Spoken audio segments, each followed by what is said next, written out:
episode 2 of What the Fuck Did I Just Watch, where we're going to discuss The Phoenix with Ray and John Paul, a topless John Paul, may I say, because we did hit #1 once this month. So thank you guys for downloading and watching our craziness.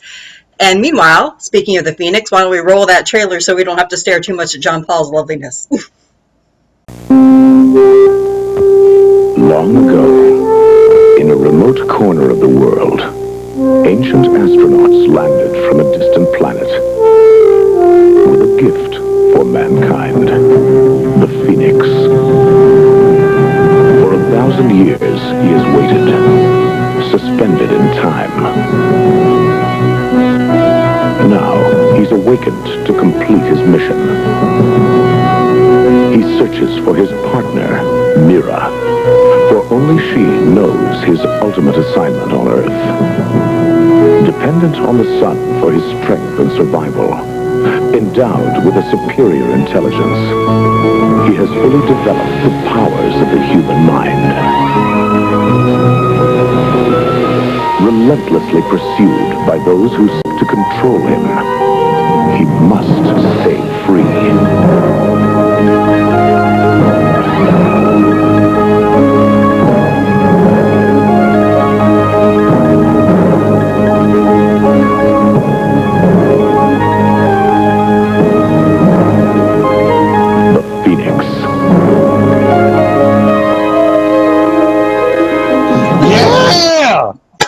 Just as cheesy as it looks, folks. Just that cheesy, yes.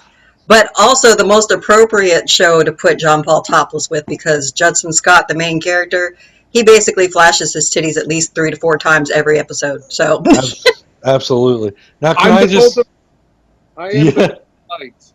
What was that? I'm the golden light. You are the golden light. Yes. Now, can I say something really quick? I get why this got canceled right off the rip. It has nothing to do with production value or quality, because it's just as it's like the Incredible Hulk level, and that went on forever, right? What this is an example of people not understanding the source material. Because seriously, the Chariots of the Gods was written by Eric von Däniken in 1968, which was the first mention of the ancient astronaut theory. So by 1982, we're looking at very few people who aren't readers knowing about the ancient astronaut theory. So there was no internet at that time where people were just going down the rabbit hole, right?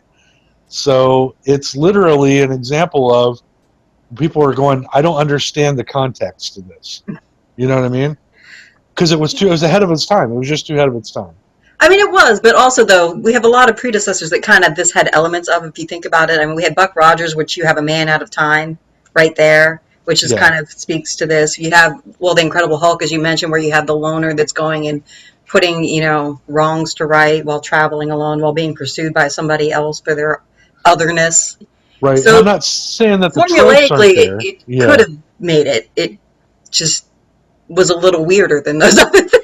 Yeah, you're right. It was too much, because they started to delve into Iago, and little bits like where he even wakes up in Peru. Nobody knew that was supposed to be the ancient aliens hub. You know what I mean?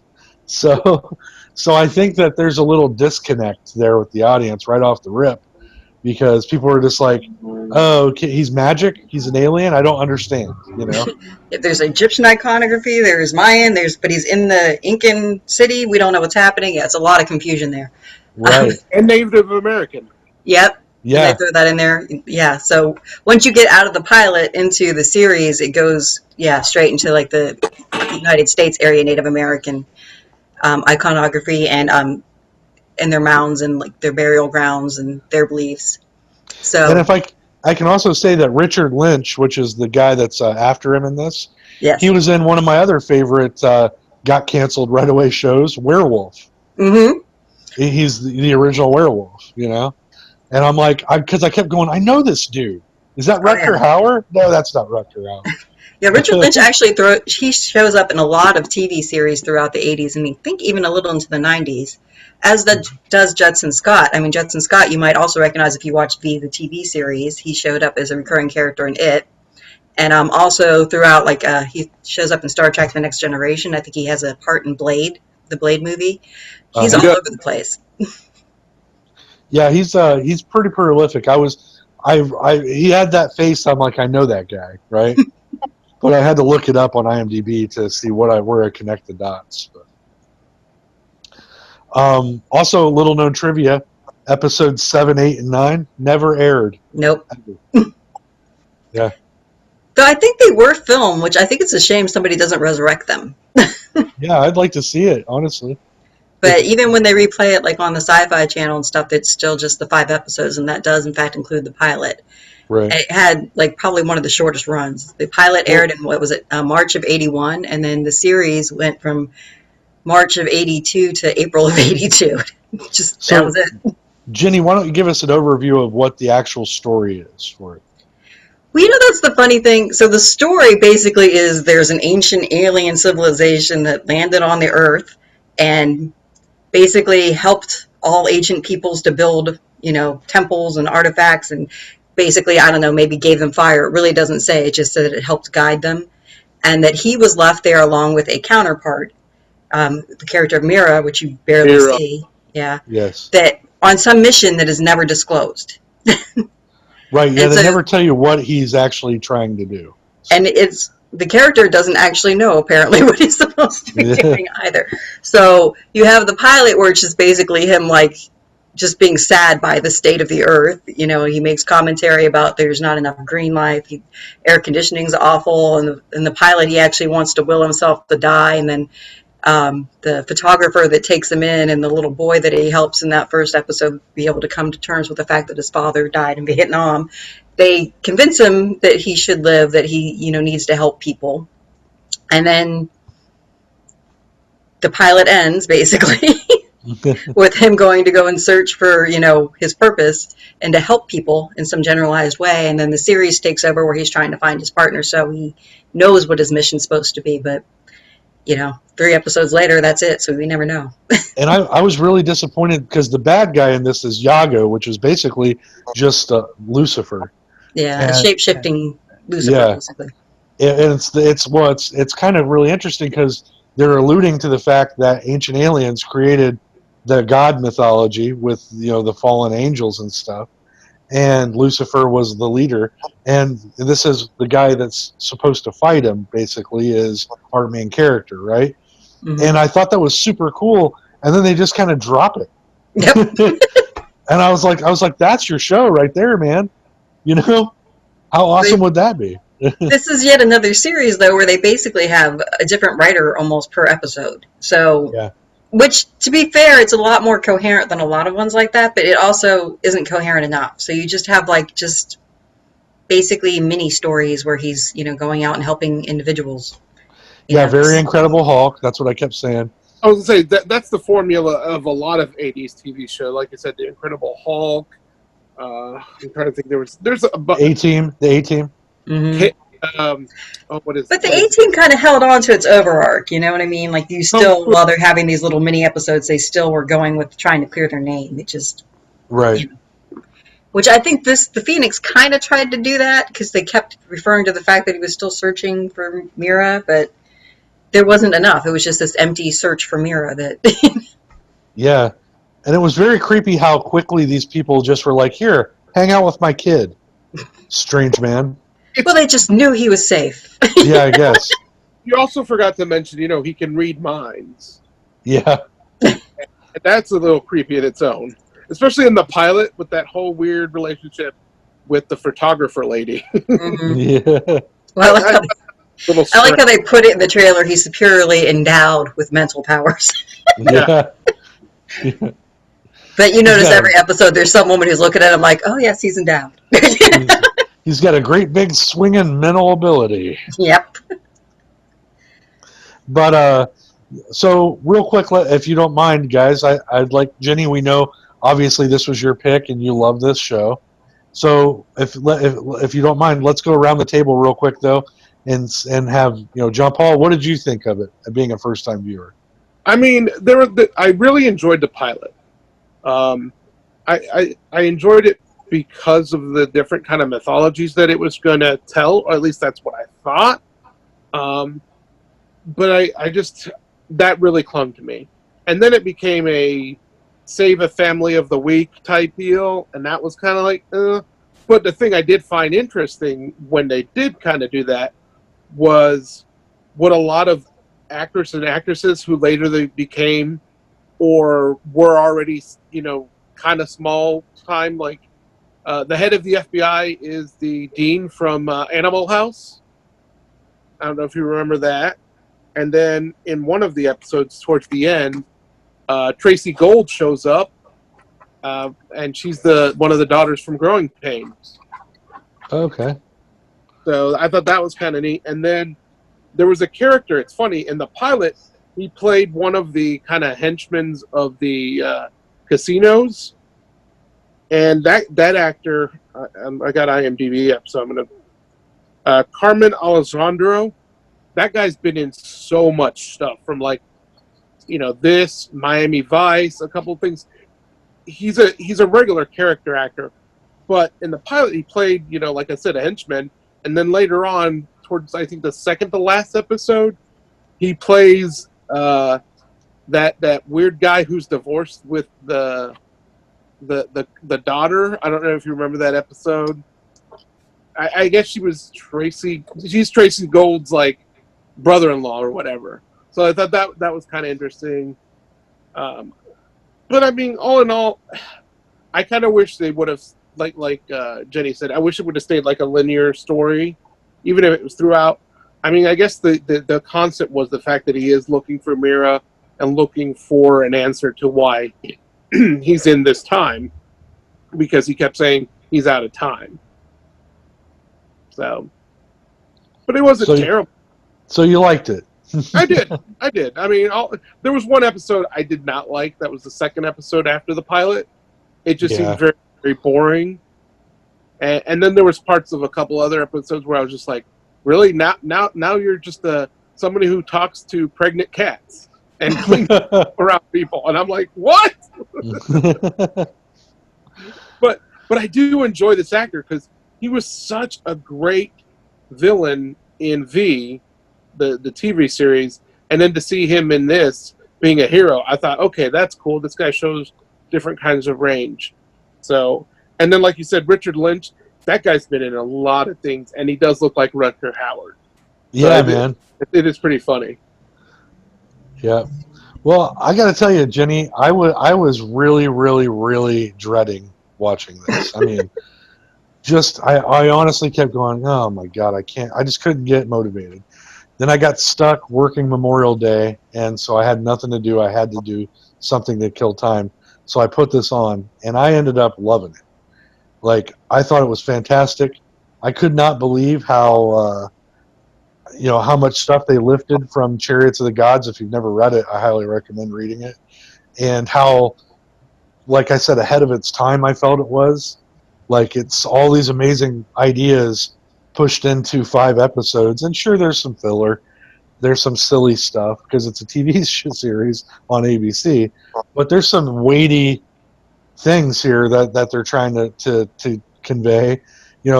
Imagine if you pitched in a television show in the 80s and your TV show was, well, what is it? Well, basically God comes back to Earth and is disappointed with everything we've done.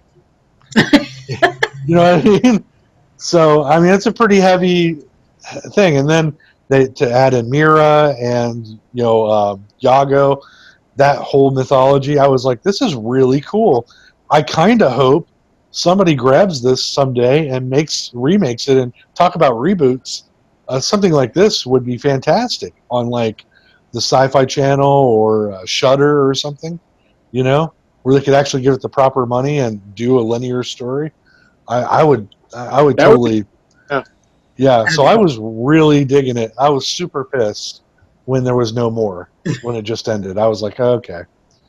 So, but yeah, I really liked it. I will have to trust your judgment from here on out more.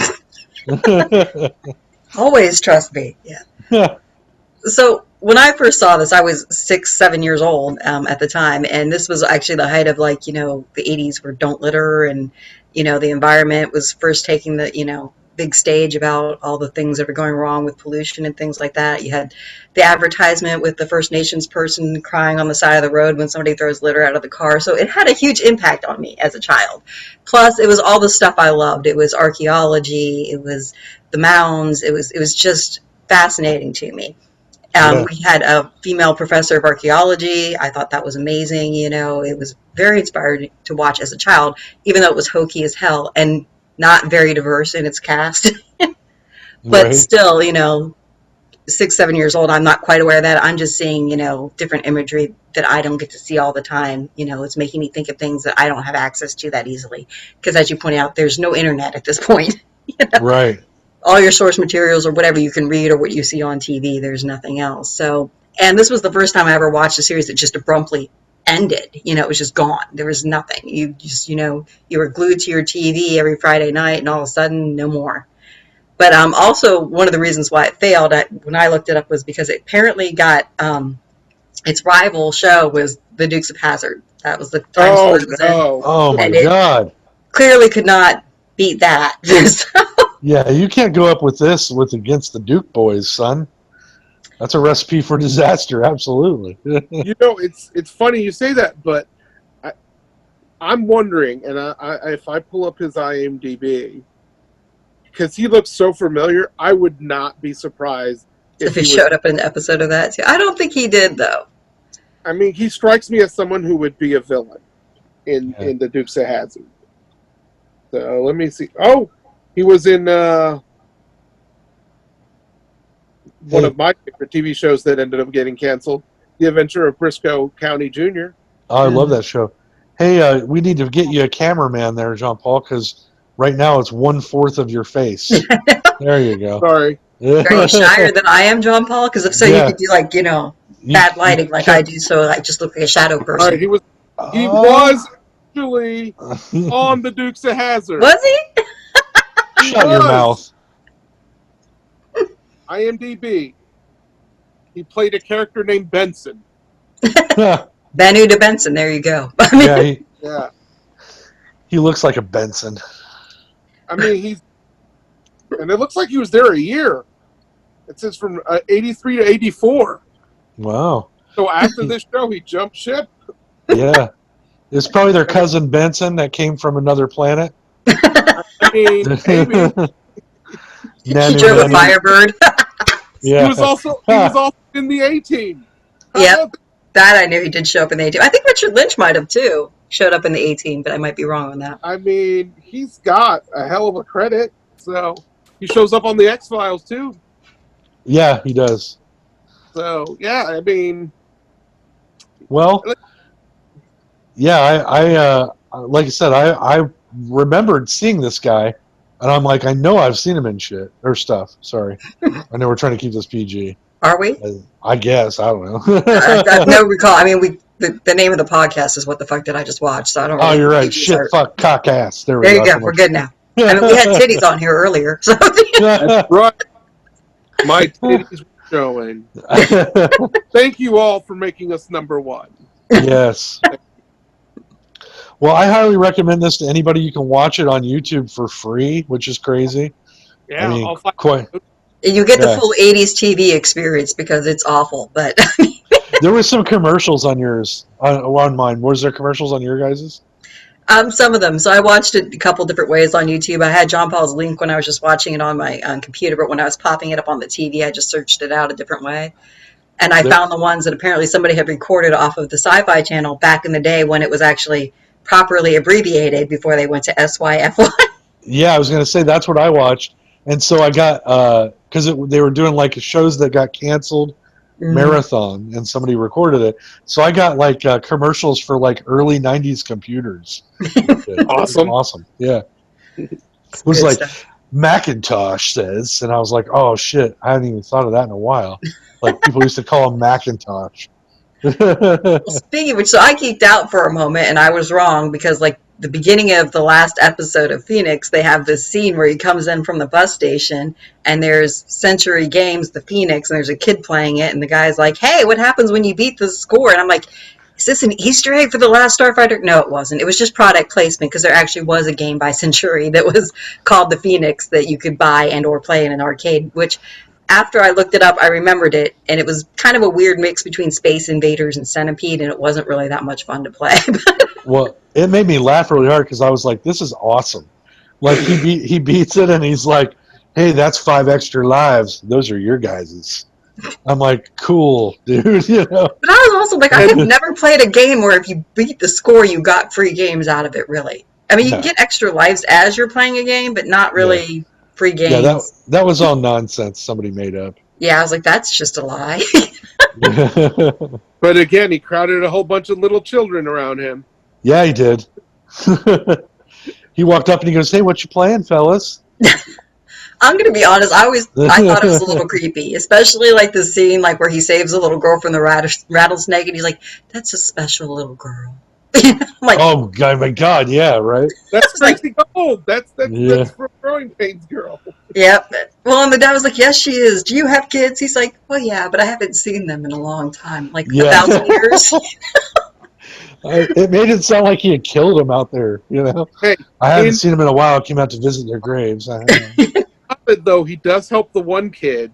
Not only does he, save his life a couple times and gets shot, and he helped the dad win that jackpot. Yeah. And the dad was the father from Ferris Bueller. Yeah. Can we talk about the coolest scene in any of the episodes, though? That's when the cops are chasing him, and they're bearing down on him, and they got a roadblock, see? And he rides in on his motorcycle, and he's like, roadblock. Where I'm going, I don't need no roads. He comes back around, and he mind jumps. Yeah. He mind jumps over the roadblock. I was like, yeah, that's what you do when you have mind powers. When you have of course, I was watching, like, you're on a dirt bike. You could have gone around those cop cars like 80 different times while you were just spinning in circles. I mean, no. Not as exciting as jumping the cars, but. Mind jumps. Hey, I like when he decides to play Evel Knievel and just blows up the car and the pilot with the photographer. Just like, I'm going to blow it up. Done. That was pretty awesome. How funny the special effects sounds are, too. Yeah. I mean, Actually, that episode had another good moment, too. That's when you have the Cytronics doctor. Is that what you called it? Yeah. Oh, and when Richard Lynch's character comes across her and he starts like walking by and going, "I'm looking for doctor." I forgot what the name was. And she's like, "That's me." And he stops and stares at her. She's like, wrong color, wrong gender, wrong size. What was it that's your problem? Basically. And I was like, "Get him, girl." Yeah. Yeah, there were some good moments where they were like pushing the envelope for that time period in this. I thought it was pretty cool.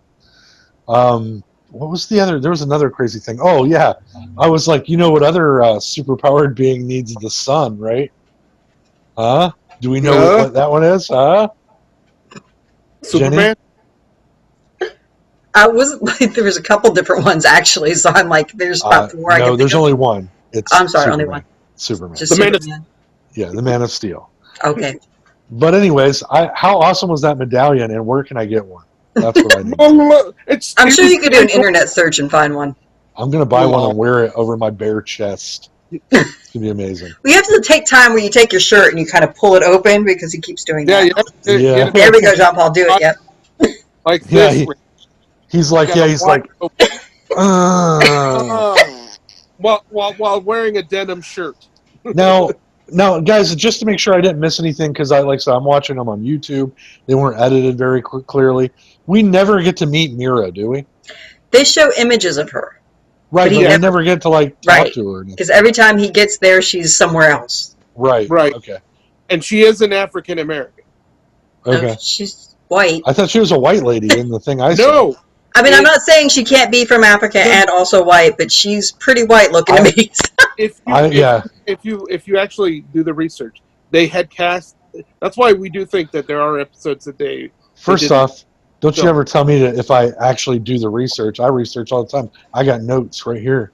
So, Oh, I'll this research. my note.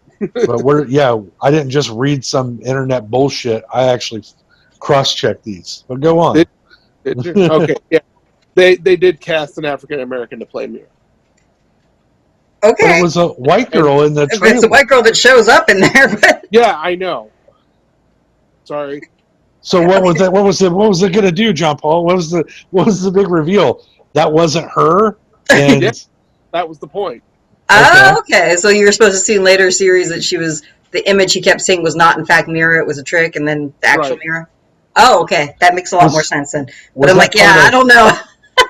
That was not a part of the episodes that were aired. was that a part of Yago or Bad Wolf Lucifer's plan? Ooh, maybe. Yeah. Maybe. Just maybe. To trick him.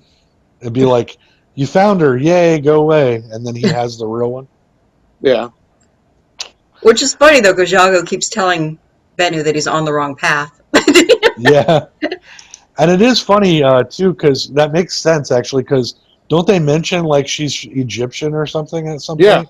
Yes, but I mean, this is the early '80s, where Where Elizabeth Taylor can play yes. Egyptian. I mean, they did have an So actual Yeah, Native American actor play the Native American in the show. they did. right. The curator at the museum, I believe. Yeah. So Jenny, if that's this time period was so profound for you, how disappointed were you when you found out that the Indian with the tear was just some Mexican actor they paid to be an Indian? Heartbroken. Yeah, I bet, right? Just saying. Well, just in general. I mean, like, when you're a kid and then later on you find out that they cast a whole bunch of white people in red paint. Oh It's my God! Yeah, it's terrible. You're like, what? Then you remember why Marlon Brando had a, indigenous person show up to give his not acceptance speech at the I am it. Oscars. yeah. I was Hi. actually watching Is an that old Emmett's west. butt or face there, John Paul? Yeah, That was his face. I Okay. was Yeah. actually watching an old No. western recently on one of my over-the-air broadcast TV, and it really was John Wayne painted like a Native American, Wow. and I was sitting there like, I don't know, did anybody buy this at that time? Like, hey, John Wayne's playing a Native American, and he's clearly just talking exactly the same. It's still just John Wayne. Yeah, Still John Wayne. They had him play Genghis Khan too, so there you go. right. But it's really weird in these old TV shows how the casting it doesn't match what the story is sometimes, So, but I So liked it. Yeah. I was gonna say let's play a game. Who would you cast now to play his character? Oh, now, Yeah. I tell you who I've got as somebody in mind. Um, the kid from what's the Cal Penn. Okay. I like that. Yeah, Yeah. that's a good Yeah, because choice. I was thinking somebody not white would be a better person to play. Yeah. Yeah, because Cal Penn's got that ability to be funny and serious too. Like I watched House recently again over, and Mhm. he's fantastic in it. Yeah. But he's really funny in parts too. So I think he has that. He could play that man out of time role. I think perfectly. Yeah. Mira, I would try to cast somebody with that ethnicity, like an Egyptian ethnicity, and actually somebody like where they maybe pull an unknown, like they did with Wonder Woman. Gal Gadot wasn't a famous actress; she was just somebody that they interviewed. So I'd maybe try to do an unknown for her, and then for the FBI, I was thinking the dude that plays Agent Coulson in Marvel. That's really good casting because Yeah, then he's not just a nice guy. He could play a dick. right. And then for Yago, because I would like Yago to actually take an embodiment, maybe have like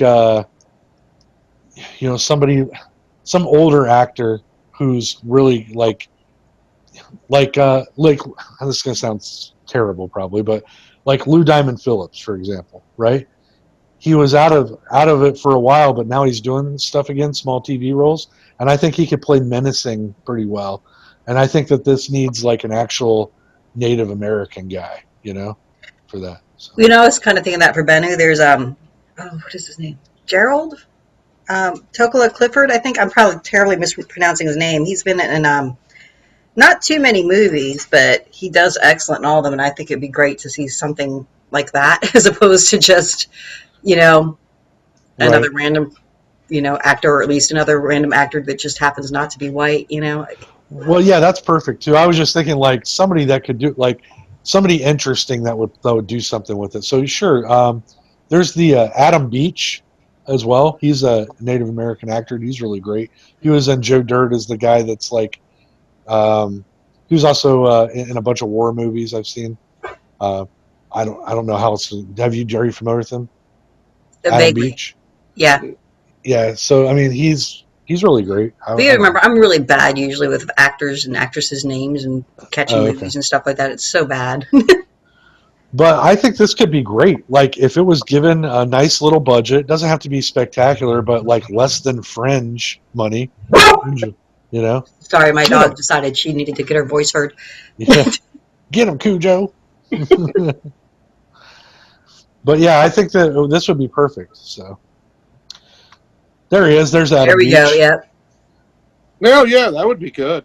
Yeah, he's a good actor, man. He can play funny and serious. He was actually on Law and Order for a while. So yeah, he's pretty fantastic. I'll tell you who I think would be a really good Mira. Naomi Scott. You know who she is? Not familiar. She was Jasmine in the new live action Aladdin movie. Oh, okay. Oh, okay. Yeah. She was also in the new Charlie's Angels. Again, two movies that weren't that great, but just seeing her in those movies, I could see her being a really good actress. Well, that I told you after I watched that Aladdin movie, the best part of that new Aladdin movie was that chick. So yeah, she was great. She brought actual newness to it. Everything else was shit. So. Yeah, to be honest, I couldn't make it much past the very first scene. It I think was- I made it to the marketplace where they introduce her into it, and I'm like, I can't anymore. Yeah. well, and I think the actor who played Aladdin would be a good Bennu as well. I mean, he's a Okay. gypsy. I think he would do. He does a really good job. Again, that movie I don't feel shows his range, but I've seen him in like interviews, and then he was something like a small movie, and I don't know. I could see him playing this kind of small role, and then making it his own, and that would be kind of That would be cool. Or we could get Alec Baldwin, Kim Basinger. What year? 1996. 4 years old. It's not. Yeah. We could CGI their Corpse faces. of John Wayne, whatever. Yeah. There's Although, a of role course, in there if they from. do reboot the series, they do have to have Judson Scott in some form of cameo on there. True. Oh, of course. And if they do reboot it, I have to be one of the writers. So There you go. yeah. Well, start writing. Make your proposal. You got this. Make it Yeah. happen. Right. Be like, Well, I really thank you, Jenny, for bringing this to my attention. I enjoyed the heck out of it. Is there anything else you'd like to say on it, or like? It's just that, if you haven't watched it, it is worth a watch. Just there's a lot of concepts and ideas that don't sound too out of place now, but were way back in the early 80s. And I honestly do wonder, though, if there wasn't like some inspiration that led to The Last Starfighter with that little video game scene. So, watch Yeah, I it. think Tell me you're what right. you think. I think yeah. sorry, I was going to say, it also reminded me of Starman, but Starman came out after this. Mm-hmm. Right. Well, let's do this real quick before we go. Let's play a little fun game I had an idea for. If you guys, I'll put you on the spot. Sound good? Oh, that's my favorite shit. All I do right. so well on the spot. You do, Jenny. You're Jenny on the spot. That's what we always call you. Right. Yeah. Spot. So each person, top 3 can't miss shows of the 80s. Jean Paul, you start. I mean, I'm gonna have to say V because I love it. The A-Team, and just because recently I started rewatching this, Greatest American Hero. Nice. Jenny? The Incredible Hulk, V, and this was my favorite from the 80s. Though the All A-Team right. was a close second. Nice. For me, it was the A-Team, my friends. My God, I love the A-Team. Second to that, and almost equal, Knight Rider.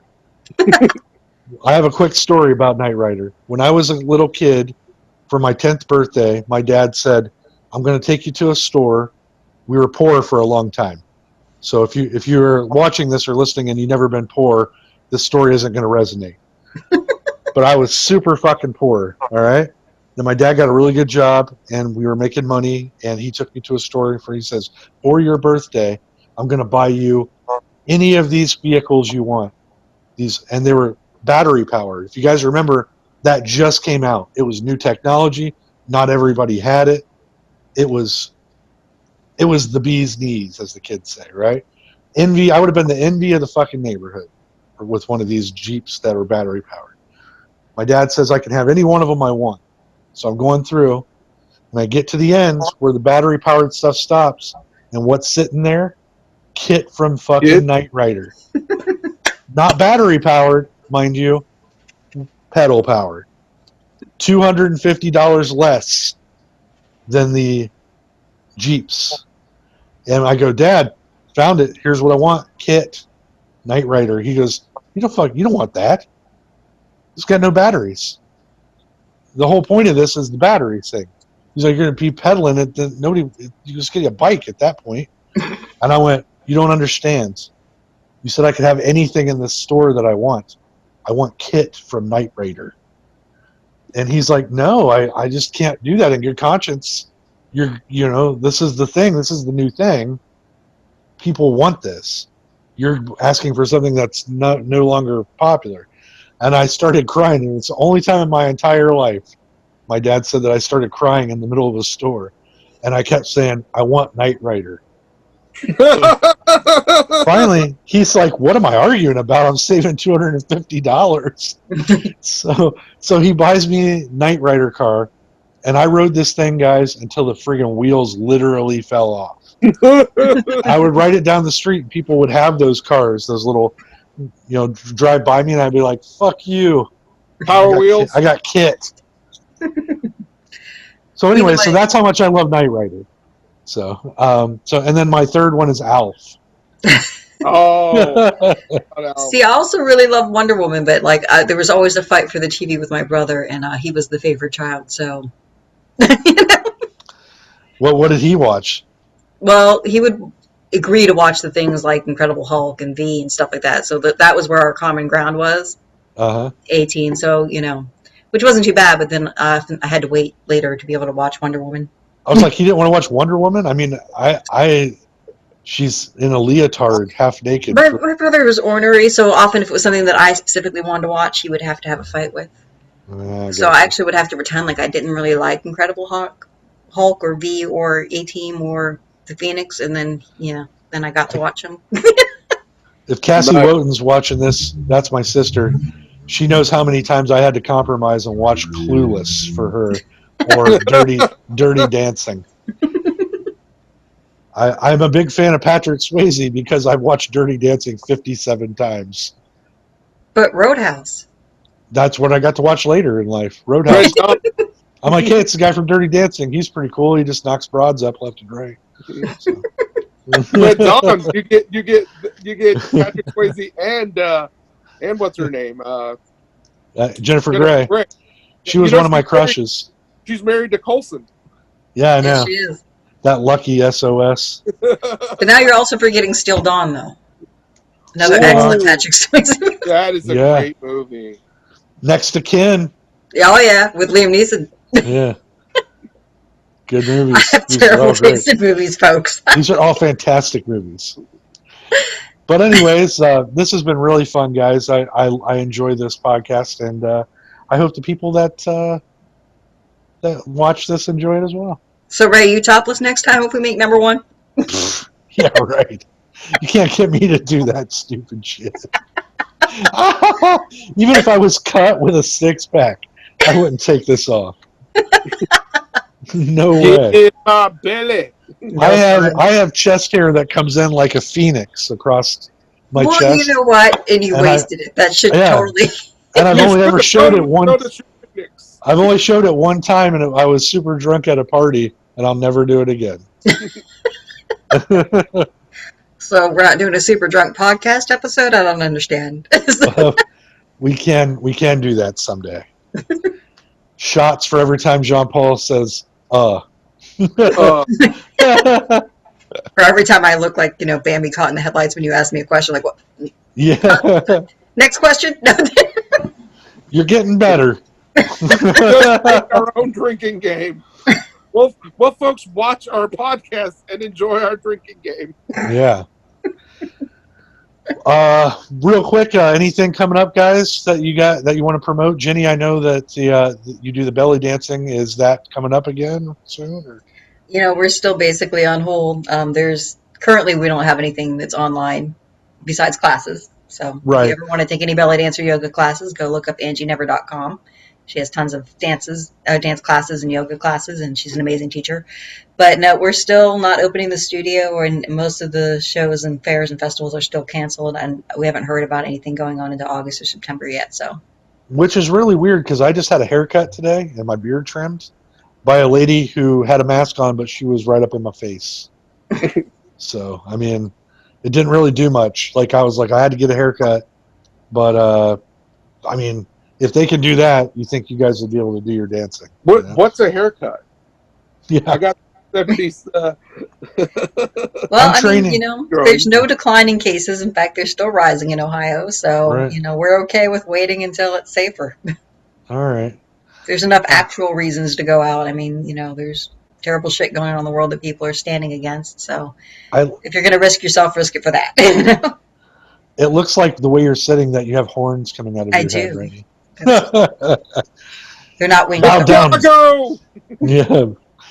All right. Well, I appreciate that, Jenny. I let us know. Will do. All right. But what about you, though? Jean-Paul? You got something going on, right? Yeah, we got something going on, Randy. Yeah, we got something going on. What's up? We've got our June edition of Schlockfest. Right. I'm still not going to tell you what you're going to watch yet because it's Not a fun surprise. to drive you nuts. Surprises are fun for Randy. Yeah, Hey. I love them. Last month's surprise made you happy. Actually, last month was awesome. So I'm looking forward to seeing what you're bringing this month. You got to bring your gay game. Yes. You really dropped the ball. I might even surprise you with 2 this month. Oh, I don't know about that. I'm pretty busy. Oh. But yeah. But as far as me, I'm actually going to go on a ghost hunt. I've been invited on one. Nice. Ooh. So I'm going to do that at some point. That's in the near future. I'm doing Schlockfest with this lunchbox over here. Stay tuned for that. I'm actually writing a fan fiction Star Wars story that I will be releasing on a website here in the next month as well. It's called Tatooine, A Tale of Two Sons. Spelled S-O-N-S. See what I did there? Funny. Ooh. Yeah. And I also want to give a shout out real quick, if you guys don't mind, to my friends at Mississippi Bones. They're a musical group. They just put a new album out. It's Felucci something or other. Fuck, I forget the name. Wow! I was going to write it down. And I thought, no, I can remember that. Fellatio? But it's trade your coffin for a gun is the whole thing. It's and the cool part about it, what is it? I'm sorry, the Witch of Felucci. It's the Witch of Felucci Holler, okay? And one of the tracks is Trade Your Coffin for a Gun. It is an imagined album, like it's a concept album. What would happen if these like zombies and H.P. Lovecraft type characters came into this old west mining town during the 1800s? and it's got very old West themed music I was going to say, mixed Holler with sounds like Kentucky, Falsey sounds like yeah, Italian zombie movie. So, right. That's exactly right. And so it's like this amazing mix of rock and roll and old West music, old Western music. It's fantastic. So again, The Witch of Felucci Holler can be bought on Bandcamp for as low as $5 American. So Ooh. that's right. Buy your copy now. Again, I've been Ray McGuff. who else have you been? Man, a lot of people. I once was Tommy Two Tones. I White think chocolate. I think I went by Jerry Jones for a little while, who's a children's therapist. Not Jim Jones? No, Jerry Jones, his Just younger checking. brother. White chocolate. White chocolate, that's right. Mayor McCheese. Rad Pitt. I forgot about that one. Rad Pitt. Oh boy. I went by Rando Baggins once. Random. I like that one a lot. One girl used to call me Rand Daddy because I dated a bunch of single mothers in a row. You hurt me.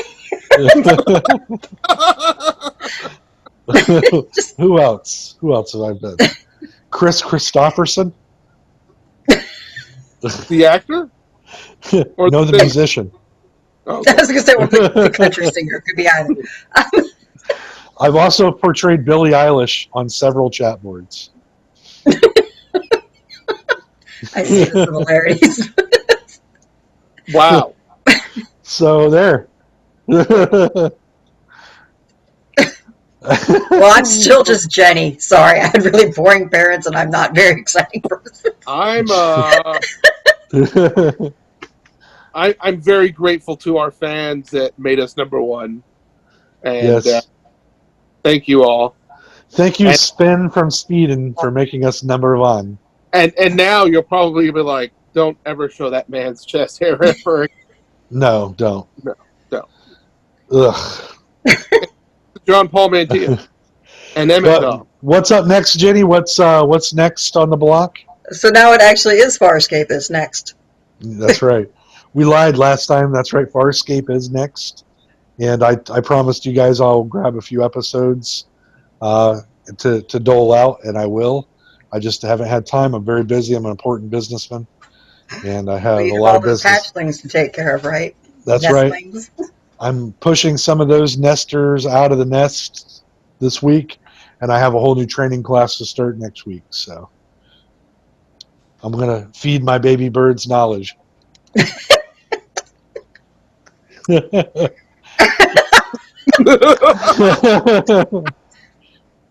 And hopefully I won't get in any HR trouble. We'll see. We'll see what the night brings, as they say. Rather amazing that you don't really. Well, I never lead with, do you want to see my wing? That's always a closer. So. You don't wong it? Wow. You knew I was going to bring that up. Out. Yeah. The Wong came out. The Wong, that's the Wong one. Huh? All right, Anyway. guys, I say much like a prom night date, let's wrap this up, huh? Ah. Well, it's been a pleasure. You've been watching What the Fuck Did I Just Watch? And join us next time for Farscape.